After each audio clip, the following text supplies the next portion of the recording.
विवेक दिल्ली के एम्स से orthopaedic surgeon की पढ़ाई पूरी करके घर लौटा है। वह मन ही मन बहुत खुश है कि वह अब डॉक्टर बन गया है। उसके मन में परिवार से मिलने की खुशी भी शामिल है। विवेक अपने परिवार के साथ नाश्ता कर रहा था, तब नाश्ता करते करते उसके पिता ने पूछा, आगे क्या करने का इरादा है बेटा? कहीं नौकरी करनी है या फिर अपना क्लिनिक खोलना है अपने शहर में? तुमने कुछ सोचा है? हाँ पापा, अपने शहर में एक क्लिनिक खोलने का मन है मेरा, ताकि अपने शहर के लोगों की सहायता कर सकूं, और फिर मुझे अपने शहर से लगाव भी है। पापा और बेटे में बातचीत चल रही थी कि अचानक दरवाजे की घंटी बजी। देखो तो बेटा, कौन आया है? मिस्टर सिंघल ने अपने बेटे से कहा। नमस्ते अंकल। हाय सुजाता, कैसे हैं आप लोग? आइए अंदर आ जाइए। मिस्टर कपूर और सुजाता को देखकर विवेक ने विनम्रता से कहा। कैसे हो विवेक? बहुत बहुत बधाई तुम्हें बेटा, अब तुम डॉक्टर बन गए हो, जानकर बहुत खुशी हुई। तुमसे मिलने की इच्छा हुई तो मिलने चला आया, मिस्टर कपूर ने कहा। मिस्टर कपूर और मिस्टर सिंघल दोनों पड़ोसी हैं। मिस्टर सिंघल का बेटा है विवेक। दोनों परिवारों के बीच में मित्रता का संबंध है, एक दूसरे का सुख दुख बांट लिया करते हैं। मिस्टर कपूर की बेटी सुजाता, जो 4 साल की उम्र से पोलियो हो गया था, जिस कारण उसकी दोनों टांगें कमज़ोर हो गई हैं, वह लंगड़ा लंगड़ा कर चलती है, पर चेहरे से बहुत खूबसूरत है और बहुत प्रतिभाशाली है। साहस मन में कूट कूट कर भरा हुआ है, कभी भी किसी कठिनाई से आसानी से हार नहीं मानती।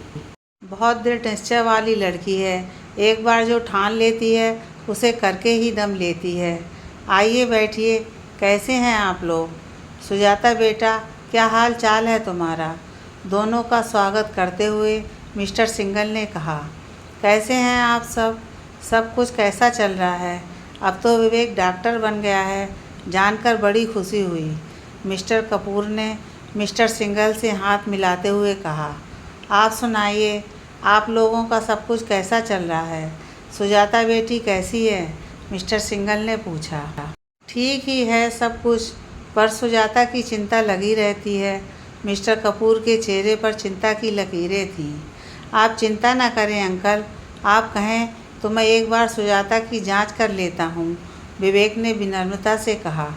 क्यों नहीं, ये तो बहुत अच्छी बात है। लो विवेक, आज से तुम्हारा प्रैक्टिस शुरू हो गया।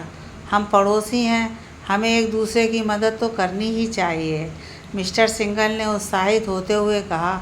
और क्यों ना हो, बेटा जो डॉक्टर बन गया है।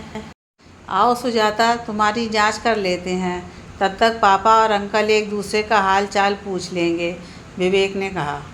क्या तुम्हें अब भी उतनी ही तकलीफ़ होती है चलने में जितनी बचपन में हुआ करती थी? विवेक ने सुजाता से पूछा।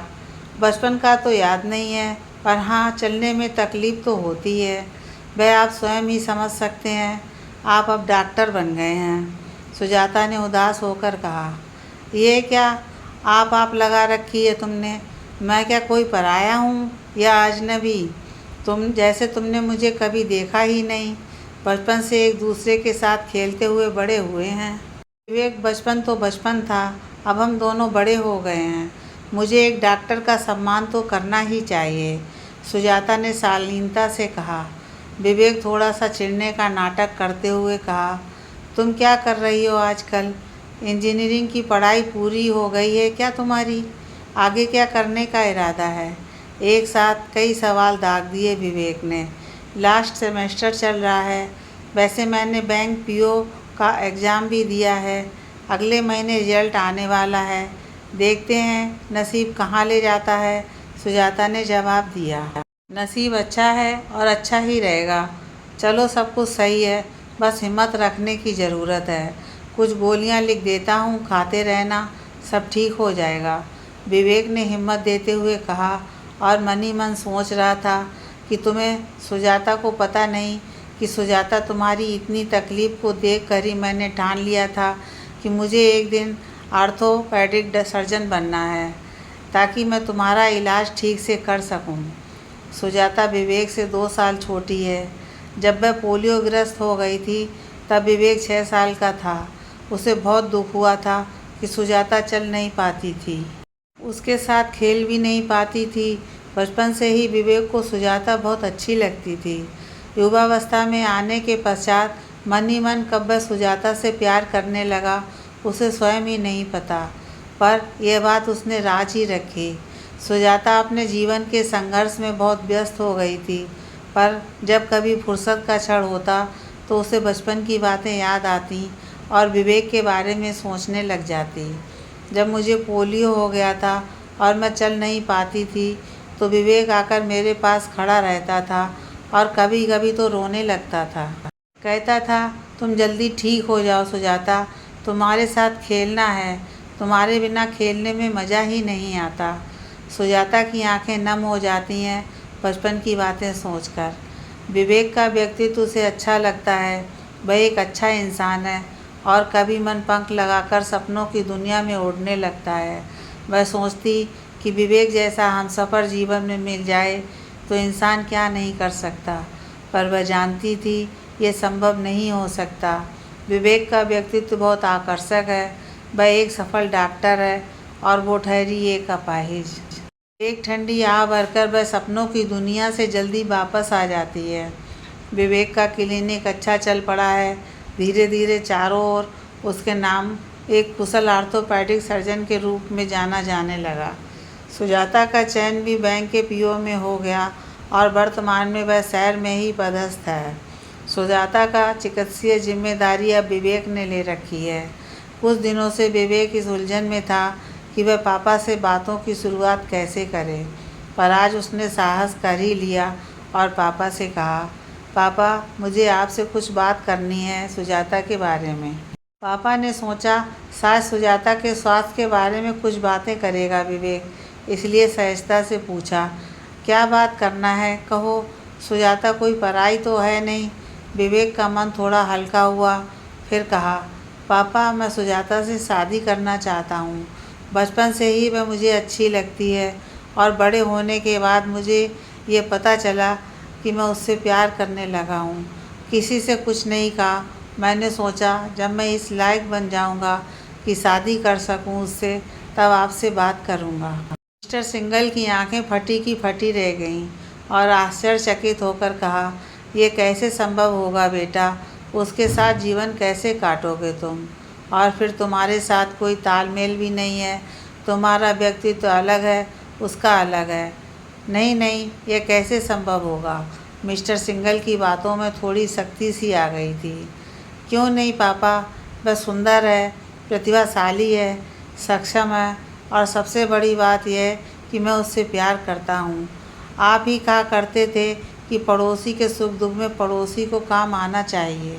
इससे अच्छा मौका शायद जीवन में दोबारा नहीं आएगा। एक लड़की की ज़िंदगी संवर जाए, क्या आप नहीं चाहते। अगर सुजाता की जगह पर मैं होता तब आप क्या करते, विवेक ने थोड़ी दृढ़ता से कहा। विवेक की बातों में दम था।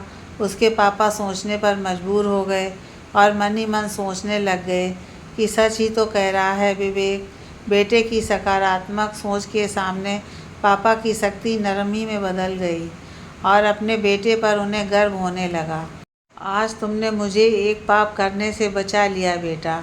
मुझे तुम पर गर्व है कि तुम मेरे बेटे हो, मिस्टर सिंगल ने अपने बेटे से कहा। तो क्या आप तैयार हैं पापा। विवेक आशा भरी निगाहों से पापा की ओर देख रहा था। हाँ, और बेटे को गले से लगा लिया। विवेक का मन फूला नहीं समा रहा था। मन चाह रहा था कि पंख फैलाकर दूर नील गगन में उड़ जाए और बादलों से जाकर कहे कि सुनो बादलों, मेरे मन की इच्छा पूरी होने जा रही है। मेरे साथ साथ तुम भी नाचो गाओ, खुशियाँ मनाओ। जो इतने सालों से मन में दबी पड़ी थी, आज वह खुशी जैसे छलक कर बाहर आना चाहती है। सुबह सुबह तैयार हो रहा था अपने क्लिनिक जाने के लिए। आईने के सामने खड़ा होकर स्वयं को निहार रहा था। आज उसे आईने में कोई नया विवेक ही नज़र आ रहा था और गुनगुना रहा था, आज मौसम बड़ा बेईमान है, आज मौसम आने वाला कोई तूफान है, आज मौसम। सुजाता क्लिनिक आने वाली है चेकअप के लिए। उससे खुलकर आज बात करनी है। उसे पता चलेगा तो खुशी से नाच उठेगी। बरसों से इस दिन का इंतज़ार था मुझे कि सुजाता के चेहरे पर खुशी के गुलाब ऐसे उड़े जैसे गालों पर गुलाब खिले हों। वह सुजाता को दुखी नहीं देख सकता था बचपन से ही। आज उसकी झोली वह खुशी से भर देगा और कहेगा, सुजाता तुम मेरी हो। पर मैं कैसे शुरुआत करूँगा, क्या कहूँगा उसे, कुछ समझ में नहीं आ रहा था। सपनों की दुनिया में खोया हुआ था विवेक, पर उसे यह सोचने में बड़ा आनंद आ रहा था। साहब क्लिनिक आ गया, ड्राइवर ने कहा तो जैसे एक झटका लगा और वह सपनों की दुनिया से बाहर आ गया। हाँ, थोड़ा सा शर्मा गया वह और उतरकर क्लिनिक चला गया। जैसे जैसे समय नज़दीक आ रहा था, विवेक के दिल की धड़कन तेज होती जा रही थी। बार बार आंखें दरवाजे की ओर उठ जाती थीं। कानों को सुजाता की पगध्वनि सुनने की बेसब्री से इंतजार था। हवा सुजाता के तन से सुगंध उड़ाकर ले आए और रोम रोम को महका जाए। सब्र का बांध जैसे टूटता सा जा रहा था। सामने कुछ मरीज बैठे हुए थे, पर उसकी आंखें तो सुजाता को ही ढूंढ रही थीं। अपने आप पर संयम बनाकर उसने एक एक कर मरीजों को जांचना शुरू कर दिया। आज शीघ्रता से सारा कार्य समाप्त कर उसे सुजाता के साथ लंच पर जाना है। मैं अंदर आ सकती हूँ? किसी की मधुर आवाज़ कानों में आकर पड़ी और वह सकपका गया। नज़रें उठाकर देखा तो सामने सुजाता खड़ी थी। वह सुजाता को देखा तो देखता ही रह गया। आज उसे ऐसा लग रहा था जैसे सामने कोई नई सुजाता खड़ी हो। क्या हो गया? किस ख्याल में खोए हो? अंदर आने की इजाज़त नहीं है क्या? सुजाता ने चुटकी लेते हुए कहा। हाँ, क्यों नहीं, तुम्हारा ही तो क्लिनिक है। आओ आओ, अंदर आ जाओ। पूछने की क्या बात है? विवेक शर्माते हुए हड़बड़ी में कह गया। बैठ जाओ सुजाता, तुम्हारी आज्ञा हो तो मरीजों को पहले देख लूँ, फिर आखिर में तुम्हारा नंबर आएगा। कर लोगे ज़रा इंतज़ार? विवेक ने शरारत भरी नज़र से देखते हुए कहा। मजबूरी है, जब आ ही गए हैं दिखाकर ही जाना पड़ेगा, चाहे कितनी भी देर हो जाए। सुजाता भी पीछे क्यों रहती, उसने भी हंसते हुए कहा। चलो अब तुम्हारी बारी आ ही गई। सारे मरीजों को जांच करने के बाद विवेक ने कहा, सब कुछ ठीक है? जो गोलियां मैंने लिख कर दी थी सब खा रही हो ना, या लापरवाही कर रही हो? विवेक ने सुजाता का जांच करने के बाद पूछा। हाँ, खा रही हूँ। इतना विश्वास नहीं है मुझ पर? मैंने तो आंख बंद कर तुम पर भरोसा कर लिया। जो भी गोलियाँ लिख दी सब आंख मूंद के खा रही हूँ। सुजाता ने मुस्कुराते हुए जवाब दिया। Good, very good. इन्हीं गोलियों को आगे कंटिन्यू करो महीने तक। विवेक ने बड़ी समझदारी से कहा। जैसी डॉक्टर साहब की आज्ञा। मैं डॉक्टर साहब की आज्ञा का उल्लंघन करने का दंड जानती हूँ। सुजाता ने चुटकी ली। घड़ी की ओर देखते हुए विवेक ने कहा, सुजाता 2 बज गए हैं। तुम्हें भूख नहीं लग रही है क्या? मुझे तो बहुत भूख लग रही है। अगर तुम्हें कोई आपत्ति नहीं हो तो चलो हम किसी रेस्टोरेंट में बैठकर बात भी कर लेंगे और खाना भी खा लेंगे साथ साथ। सुजाता ने कुछ नहीं कहा, सिर्फ सहमति में सिर हिला दिया। आज उसका भी मन कर रहा था थोड़ी देर विवेक के साथ समय बिताने का और उससे कुछ मन की बात करने का। दोनों खाने के टेबल पर बैठे हुए थे। दोनों चुप थे। विवेक मन ही मन सोच रहा था कि कहाँ से बातें शुरू करूं और क्या क्या बातें करूं। चुप्पी तोड़ने के लिए विवेक ने ही बातें शुरू की। सुजाता, तुम्हें याद है ना, मैं कैसे रोया करता था बचपन में तुम्हारे सामने? बचपन भी कितना भोला होता है ना। हाँ, सब याद है, पर अब तो हम बड़े हो गए हैं। कुछ बड़ों जैसी बातें भी कर लेते हैं, जैसे तुम्हारा क्लिनिक कैसा चल रहा है, तुम्हें यहाँ पर अच्छा लग रहा है कि नहीं, दिल्ली की बहुत याद तो नहीं आ रही है, मतलब दोस्तों की, आदि आदि। सुजाता ने मुस्कुराते हुए कहा। सामने जो बैठी है वह भी तो मेरी दोस्त है और सबसे पुरानी बचपन की। तभी तो मैं यहाँ खिंचा चला आया, वरना दिल्ली में ही क्लिनिक खोल लेता। विवेक ने शरारत भरी निगाहों से सुजाता को देखते हुए कहा। विवेक की बातों ने सुजाता के दिल के तारों को छेड़ दिया। बचपन से मन में दबी पड़ी भावना जैसे जागृत हो गई। बचपन से ही मन ही मन विवेक को वह बहुत पसंद करती थी। उसके साथ खेलना, लड़ाई करना उसे बहुत अच्छा लगता था। जब वह रूठ कर बैठ जाती तो विवेक आकर उसे मनाता, फिर वह हंस देती और विवेक के साथ खेलने चली जाती। सारी यादें उसके मन को गुदगुदा गईं और वह थोड़ी सी शर्मा गई और कहा, अच्छा तो ये बात है यहाँ पर क्लिनिक खोलने का।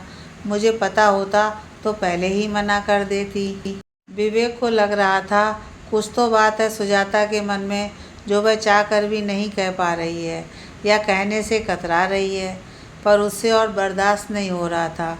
उसने आज निर्णय कर लिया था कि बात करके ही जाना है, तो उसने आगे बात छेड़ दी। सुजाता, क्या मेरे मन में जो बात है वही बात तुम्हारे मन में भी है? सच सच बताना प्लीज़, आज झूठ मत बोलना। क्या सच और क्या झूठ, मुझे तो कुछ समझ में नहीं आ रहा है, अनजान बनते हुए सुजाता ने कहा। यही कि मैं तुमसे प्यार करता हूँ सुजाता, क्या तुम भी मुझसे प्यार करती हो? और विवेक भावुक हो उठा। सुजाता से कोई जवाब देते नहीं बन रहा था। वह असमंजस की स्थिति में थी कि क्या जवाब दें, समझ में नहीं आ रहा था। फिर थोड़ी देर रुककर शर्माते हुए कहा, हाँ हाँ विवेक, पर मैं डरती हूँ कि यह प्यार कहीं महंगा ना पड़ जाए। सुजाता के माथे पर चिंता की लकीरें थीं। कैसा डर सुजाता? मैंने तो अपने पापा से कह दिया है कि मैं शादी करूँगा तो सुजाता से, नहीं तो और किसी से नहीं करूँगा। पापा ने तो मुझे स्वीकृति भी दे दी है, पर अभी मम्मी से बातें नहीं की हैं। मम्मी से बात करनी है, विवेक ने सुजाता को सांत्वना देते हुए कहा। पर तुम मेरी परिस्थिति पर तरस खाकर तो शादी के लिए नहीं कह रहे हो। अगर ऐसा है तो मैं बिल्कुल तैयार नहीं हूँ शादी के लिए, और अगर आंटी तैयार नहीं हुई तो?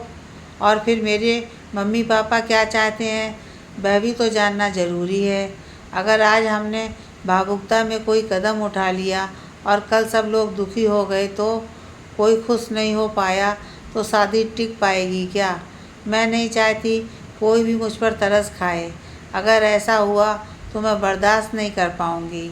आगे तुम जैसा चाहते हो सोच विचार करके ही कोई कदम उठाना। चाहती हूँ अंकल आंटी आकर मेरे मम्मी पापा से इस बारे में बातें करें ताकि उनके मन में क्या है यह भी स्पष्ट हो जाए, सुजाता ने गंभीरता से कहा। सुजाता की बातें सुनकर विवेक इतना तो समझ ही गया था कि सुजाता स्वाभिमानी है, उसे कोई कमतर समझे यह उसे कतई बर्दाश्त नहीं है। पर यह भी विवेक को आभास हो गया था कि सुजाता के मन में उसके लिए प्यार है, सुजाता उसे पसंद करती है। विवेक इसी बात से खुश हो गया कि सुजाता उससे प्यार करती है। तुम मुझ पर भरोसा रखो सुजाता, जो भी होगा वह अच्छा ही होगा। मैं संभाल लूँगा सब कुछ, बस मेरे ऊपर एक बार विश्वास करो। तुम्हारा विश्वास मेरे लिए बहुत मायने रखता है, विवेक ने सुजाता का हाथ अपने हाथों में लेकर कहा। ठीक है विवेक, मुझे तुम पर भरोसा है, पर अब लगता है हमें चलना चाहिए। मम्मी पापा मेरा इंतज़ार कर रहे होंगे, देर हो जाएगी तो वे चिंतित हो जाएंगे मेरे लिए। मैं उनको परेशान देख नहीं सकती, बचपन से ही उन दोनों को बहुत परेशान होते हुए देखा है मैंने अपने लिए। सुजाता की आंखें नम हो गईं। चलो मैं तुम्हें घर तक छोड़कर फिर वापस आ जाऊंगा क्लिनिक में। और विवेक सुजाता का हाथ पकड़कर उसे सहारा देते हुए गाड़ी की ओर चल पड़ा। विवेक से मिलकर सुजाता घर आ गई, पर उसके मन में कुछ बातें चुभ रही थीं। विवेक मुझसे शादी करने के लिए अपने माता पिता को मनाने का प्रयास कर रहा है, यह बात उसे अच्छी नहीं लगी। और उसने ये भी कहा था कि पापा तो तैयार हैं, पर माँ को अभी तैयार करना है। भला किसी की दया पर जीना वह कैसे स्वीकार कर सकती है?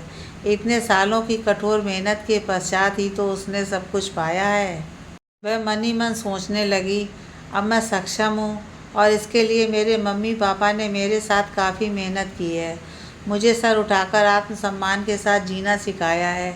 मेरे मम्मी पापा किसी के सामने हाथ फैलाएं मेरी ज़िंदगी के लिए, ये नहीं हो सकता। सुजाता, कहाँ हो तुम? ऑफिस के लिए देर हो रही है, जल्दी से तैयार हो जाओ, नाश्ता तैयार है।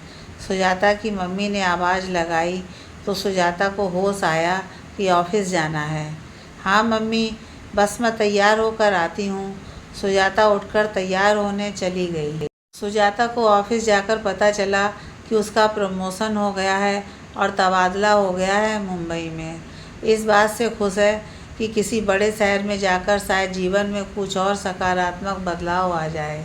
पर वह सोचने लगी, क्या इसके लिए मम्मी पापा तैयार होंगे? नहीं भी होंगे तो उन्हें मनाना ही पड़ेगा। उनको विश्वास दिलाना पड़ेगा कि वह इतनी कमज़ोर नहीं है, स्वयं का देखभाल वह कर सकती है उनके बिना। सुजाता के स्वास्थ्य में पहले से ज़्यादा परिवर्तन हुआ है विवेक की देखरेख में। अब वह पहले से ज़्यादा चलने फिरने में स्वयं को सक्षम पा रही है। ऑफिस से लौटते वक्त विवेक के क्लिनिक में विवेक से मिलने और तबादला की खुशियाँ बांटने चली गई। उसे इस तरह अचानक देखकर विवेक आश्चर्यचकित रह गया और पूछ बैठा, अरे अचानक कैसे आना हुआ? आज तो चेकअप का भी दिन नहीं है। जो भी हो, पहले ये बताओ तुम्हारा स्वास्थ्य कैसा है? चलने फिरने में पहले से ज़्यादा कंफर्टेबल फील करती हो कि नहीं? मैं बिल्कुल ठीक हूँ। मैं तुमसे इसलिए मिलने आई हूँ क्योंकि तुम्हें एक खुशखबरी देनी है। मेरा प्रमोशन के साथ साथ तबादला हो गया मुंबई में और मैं काफ़ी उत्साहित हूँ। नए शहर में जाकर नया ऑफिस संभालने के लिए, बिल्कुल एक सांस में कह गई सुजाता।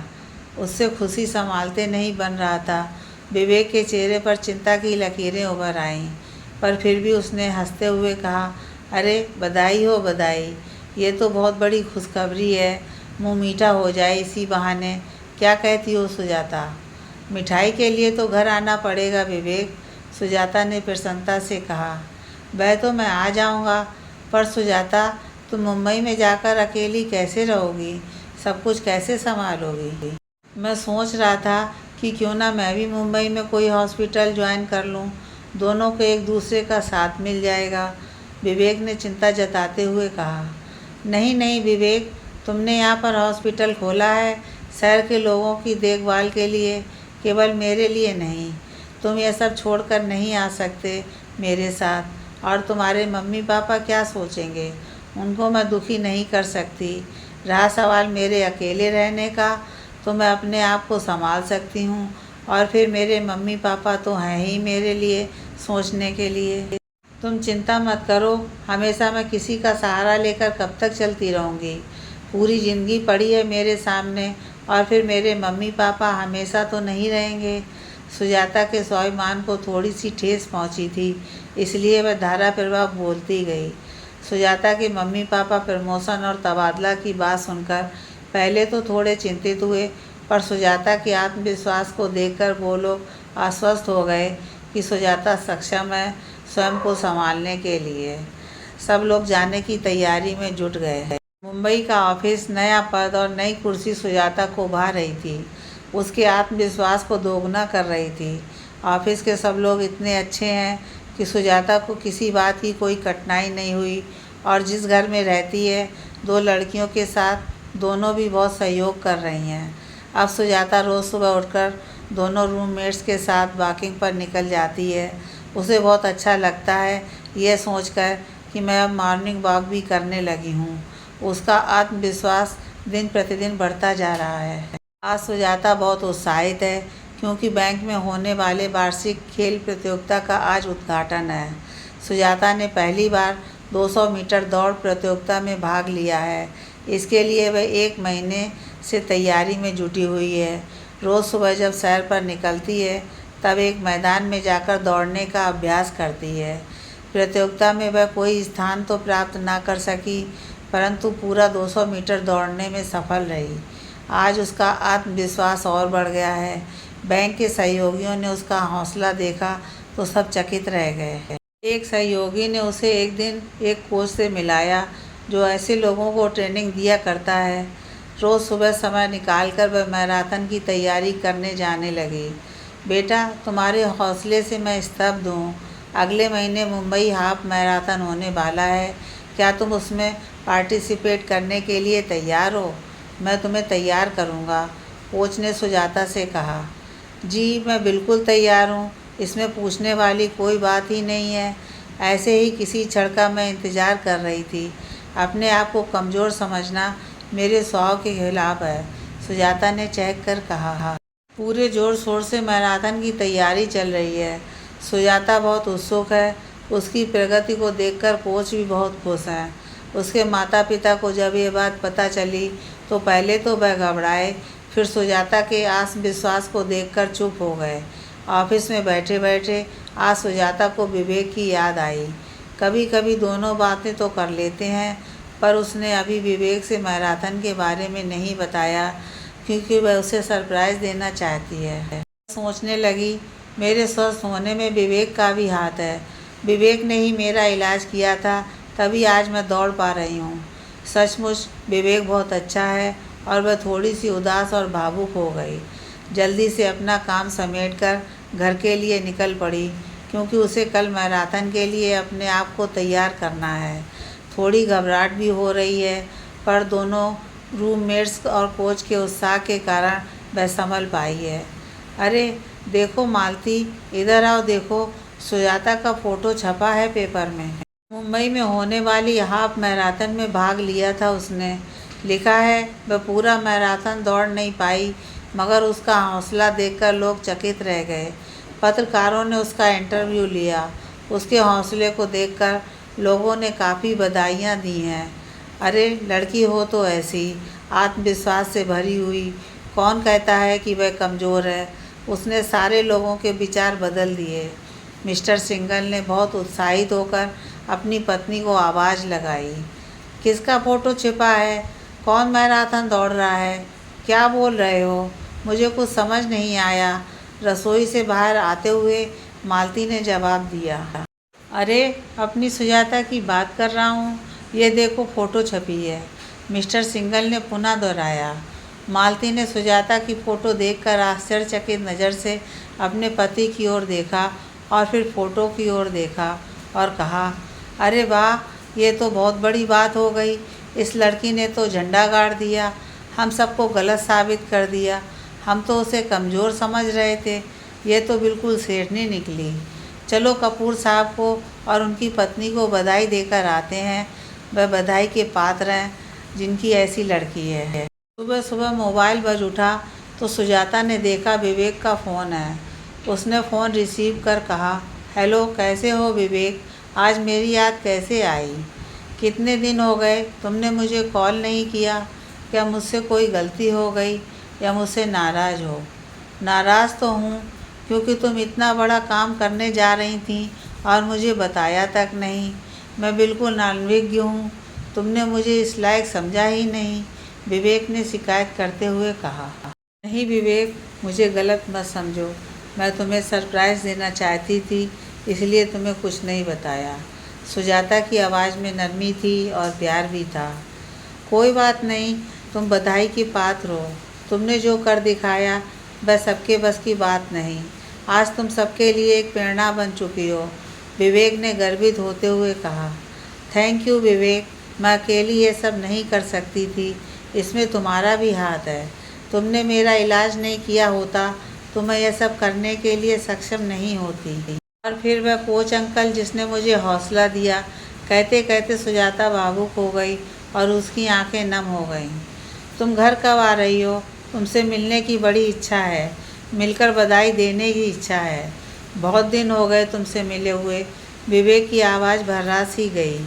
बस अगले संडे को ही आ रही हूँ, मुझे भी उत्सुकता है सबसे मिलने की, सुजाता ने उत्साहित होते हुए कहा। विवेक, तुझे पता है सुजाता की फ़ोटो छपी है पेपर में। उसने मुंबई हाफ मैराथन में भाग लिया था। कितनी हिम्मत वाली है वह दूसरी लड़कियों की जैसी नहीं है कि ज़रा सी बात में हार मान जाए और चुपचाप बैठ जाए। बड़ी अच्छी लड़की है। मालती खुश होते हुए अपने बेटे को सारी बातें बता रही थी, जैसे बेटे को कुछ पता ही नहीं। किसने कहा वह हिम्मत वाली है और बड़ी अच्छी लड़की है? ये आप कह रही हैं माँ। आपने तो पहले कहा था कि वह लड़की कमज़ोर है, हाथ पैर से मजबूर है, उससे शादी करने में मेरी ज़िंदगी खराब हो जाएगी। फिर एकदम से कैसे अपने विचार बदल दिए आपने? विवेक को मन ही मन अपनी माँ पर गुस्सा आ रहा था। जब विवेक ने अपनी माँ से सुजाता से शादी करने की बात कही थी तो माँ ने स्पष्ट शब्दों में कह दिया था, लड़की से तेरी शादी नहीं हो सकती, तू शादी करेगा तो तेरी शादी में मैं शामिल नहीं होऊंगी। बहुत दिनों तक सुजाता से बात करने की हिम्मत नहीं जुटा पाया था विवेक। सुजाता सारी बातें समझ गई थी, फिर उसने कभी इस बारे में कोई बात नहीं छेड़ी। आज माँ को ऐसा कहते हुए सुनकर उसका गुस्सा होना स्वाभाविक था। मैं समझ नहीं पाई थी कि यह लड़की इतनी सशक्त है, इतनी हिम्मत वाली है, इतनी स्वाभिमानी है। आज मुझे अपनी गलती का एहसास हो रहा है कि मैंने मना करके बहुत बड़ी गलती की है। तुम दोनों का ही दिल दुखाया है मैंने। तू मुझे अब माफ़ कर दे बेटा, और मैं सुजाता से भी माफ़ी मांग लूँगी बेटा। हम सब चलकर सुजाता को शादी के लिए मनाते हैं। मालती के स्वर में पछतावा था और आंखों में अफसोस स्पष्ट झलक रहा था।